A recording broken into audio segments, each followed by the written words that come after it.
It's dark. Completely, absolutely dark. Not the darkness of a room with the blinds shut, not the darkness of a movie theater. This is a different kind of dark. The kind that has weight to it. The kind that presses against your eyeballs. You reach up to touch your face and your knuckles hit wood, 6 inches above your nose.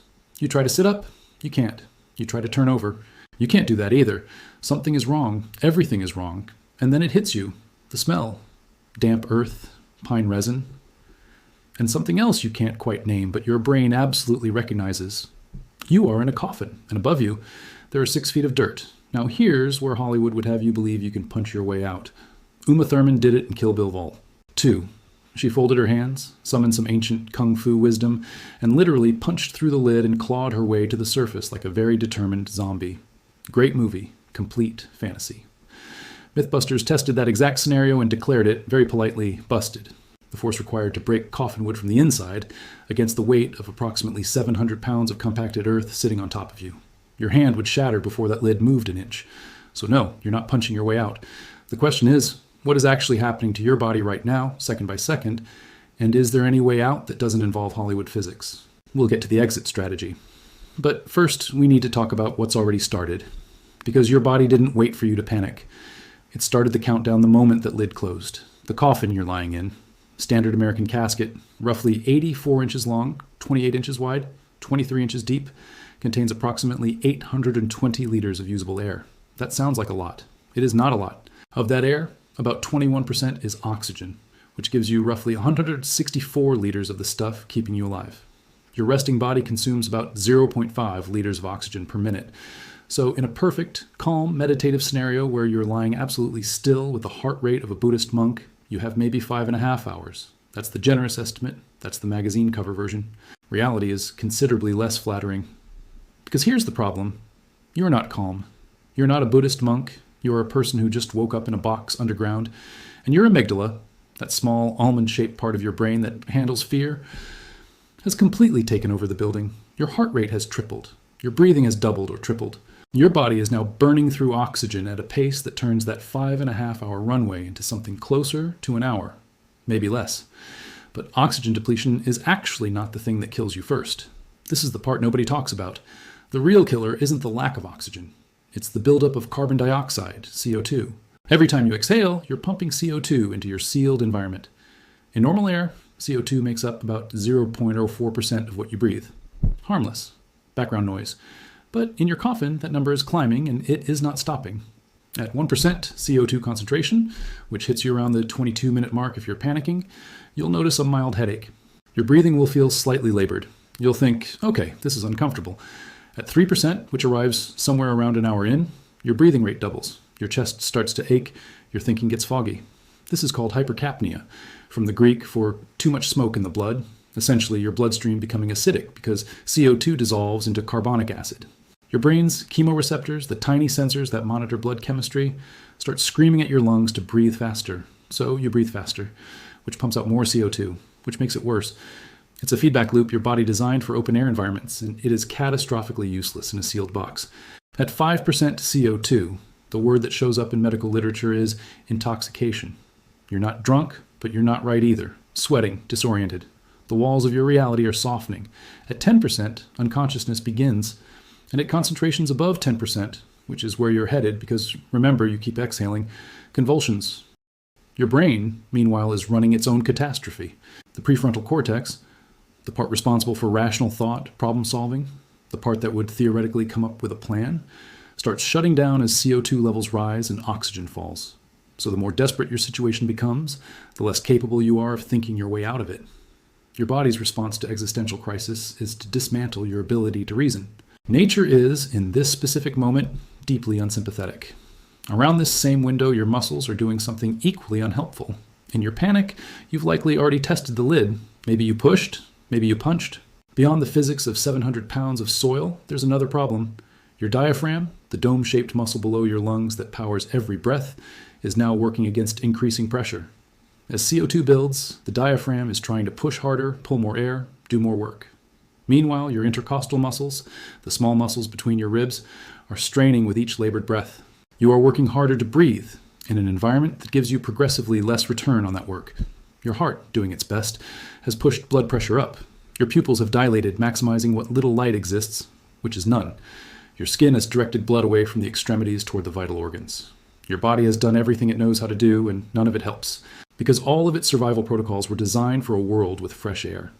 And then, somewhere past the 1 hour mark if you panicked, or closer to 3 if you somehow stayed still, comes the part the body handles quietly, almost gently. The CO2 in your blood has now crossed the threshold where your brain's chemistry simply cannot compensate anymore. The neurons, your brain cells, billions of them, each one connected to thousands of others in a network more complex than anything humans have ever built, start misfiring. You'll feel a strange warmth. Some people report, in near-miss accounts, a floating sensation. The panic, ironically, fades, not because things are getting better, because the part of your brain that generates panic is shutting down along with everything else. Your breathing, which was frantic and doubled and gasping, starts to slow. Not because you chose to slow it, but because the medulla oblongata, the region at the base of your brainstem that controls the automatic rhythm of breathing, is no longer receiving clean enough signals to maintain it. The breaths get shallower. The intervals between them stretch. Your heart, which has been hammering for the past hour, begins to lose its rhythm, a condition called cardiac arrhythmia, where the electrical signals that coordinate your heartbeats start arriving out of sequence. It's not dramatic, it doesn't hurt, it's more like a machine running out of current. Brain cells begin dying at a rate of roughly 1.9 million per minute when oxygen falls below the threshold of function. The hippocampus, the region responsible for memory, goes first, then the cortex. The part of you that knows your name, remembers your apartment, has opinions about movies, and unresolved feelings about your father. All of it goes quiet, in sequence, like someone walking through a building, turning off the lights, room by room. The last thing to go is the brainstem, the automatic systems, the ones that keep your heart beating and your lungs pulling air even when you're asleep.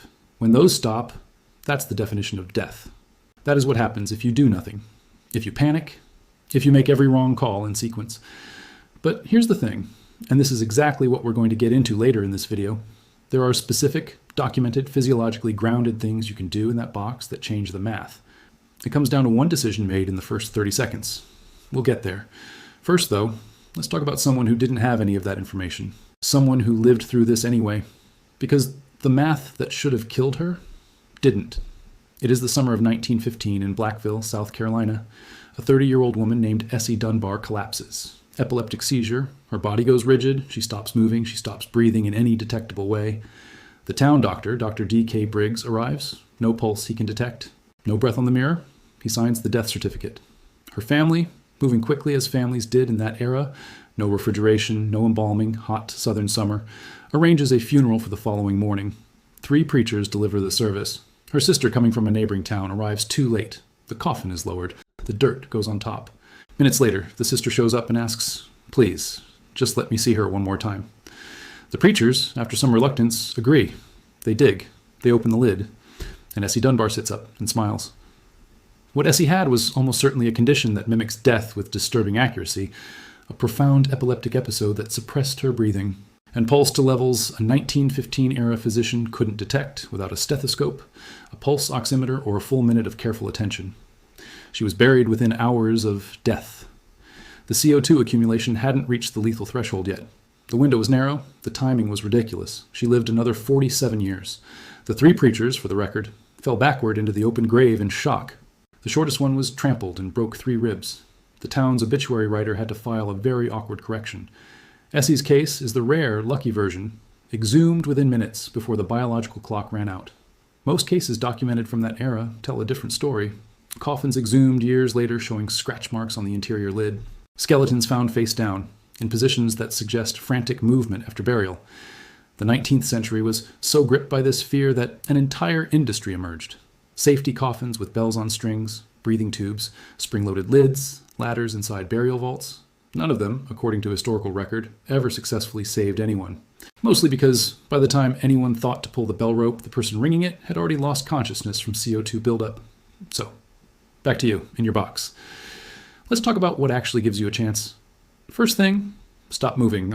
I know that's not what your amygdala is suggesting right now. Your amygdala is suggesting you kick, scream, pound, thrash, and generally use up every calorie and every milliliter of oxygen in your body as fast as possible. Do not listen to your amygdala. Your amygdala is working with software that did not anticipate this specific scenario. Every movement burns oxygen and produces CO2. Stillness is your most valuable resource. Breathe slow, breathe shallow. Your goal is to stretch that oxygen window from an hour back toward something closer to 5 hours. Second, if you can, turn onto your stomach, face down, pull your shirt or any fabric up over your nose and mouth.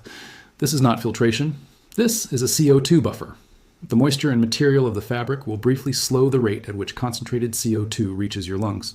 It buys time, not much, but some. Third, if the coffin has any flex, any at all, position yourself and push up slowly at the corners, not the center. Coffin lids, particularly older wooden ones, are weakest at the seams. You're not trying to karate kick the lid. You're trying to create a small gap, a fracture really, at the corner joint. If you're in a relatively shallow grave, even a 1/4-inch gap can create a channel through the soil above. Loose soil can be scooped through that gap with your fingers, creating a pressure differential. This is physically brutal and has almost no documented success rate. But it is the only exit that doesn't require a movie budget. Fifth, and this is the one that matters most if any of these other steps fail, make noise intermittently, not constantly. Save your breath, choose intervals, bang 3 times, stop, listen, 3 times again. Constant screaming depletes you. Rhythmic signaling is what search and rescue teams listen for. If someone is above ground within earshot, pattern noise is what gets detected. George Washington, before he died in 1799, made one specific request of his secretary. Not about affairs of state, not about his legacy. He said in his final words, "Do not let my body be put into the vault in less than 3 days after I'm dead." The first president of the United States, a man who had led armies through Valley Forge, whose face is on the dollar bill, whose mythology is essentially infinite, his last coherent thought was a direct, plainly stated terror of being buried alive. Hans Christian Andersen, the man who wrote The Little Mermaid, who gave us fairy tales meant to comfort children, slept with a note beside him every night that read, "I only appear to be dead." He carried the note, regularly. If this kind of meticulous, medically accurate breakdown of the worst days imaginable is your idea of a good time, and clearly it is, subscribe. We do this every episode.